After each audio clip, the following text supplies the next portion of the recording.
The doctrine of divine simplicity is a challenging doctrine. It basically says that there are no parts, not just physical parts, no parts, period, in God.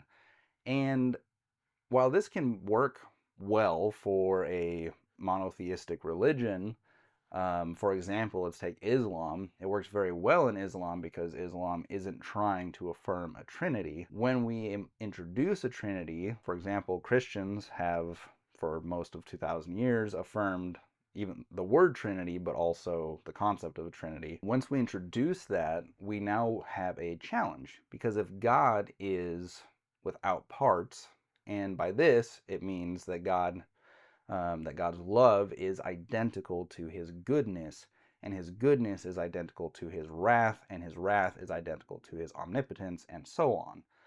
If that is true, then how can God have three different persons within him?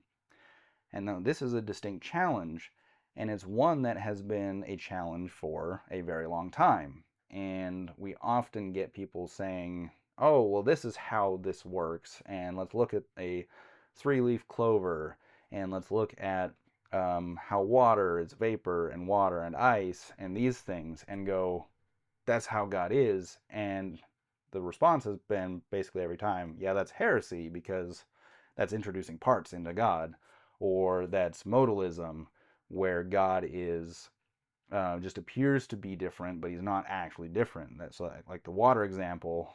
Water is just water, whether it's a vapor, water, or ice, it's still just water. So the Trinity introduces some very significant problems into divine simplicity. Now, the traditional model is to say that the Trinity is distinctions of relation.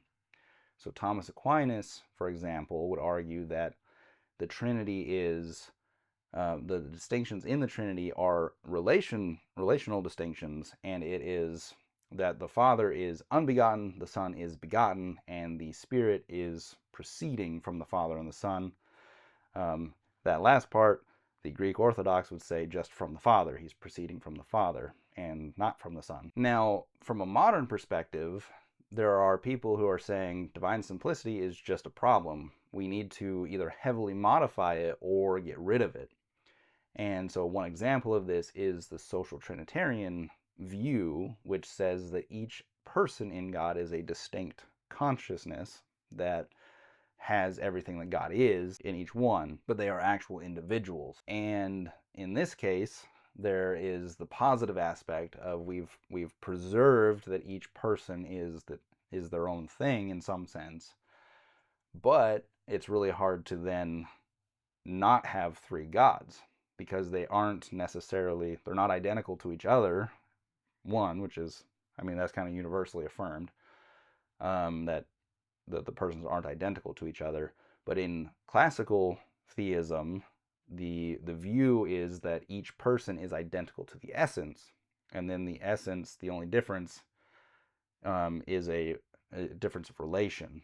So they're all contained within this essence, if you want to think of it that way. But even containing is a problem. Like there's challenges there. But in social trinitarianism, they want to affirm like some sort of distinct like modes, or not modes. They want to have actual distinct persons within God, whatever that looks like, so the essence of God. And it's hard to see how either that's not just introducing parts, which the church has affirmed as being a problem for centuries and, well, millennia really, or if each one is fully God in every sense, but they are not each other, and they are only unified in some way, then, well, that produces three gods who just happen to be unified. Overall, like this is a huge debate. It's actively going on, and the debate seems to be centered around we staunchly need to hold divine simplicity, or we need to modify or throw out simplicity. For a bit of a teaser on the direction I'm going with my research, I'm on the latter boat of divine simplicity seems to be a problem, and we probably need to get rid of it. However, we still need to address the problems that getting rid of divine simplicity would introduce, and one of them is this problem of divine simplicity affirms that there are no parts. You get rid of simplicity, and now you're affirming parts.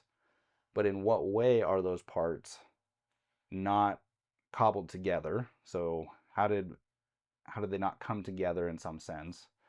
They need to have existed eternally as God. And is there an essence that each of the persons upholds?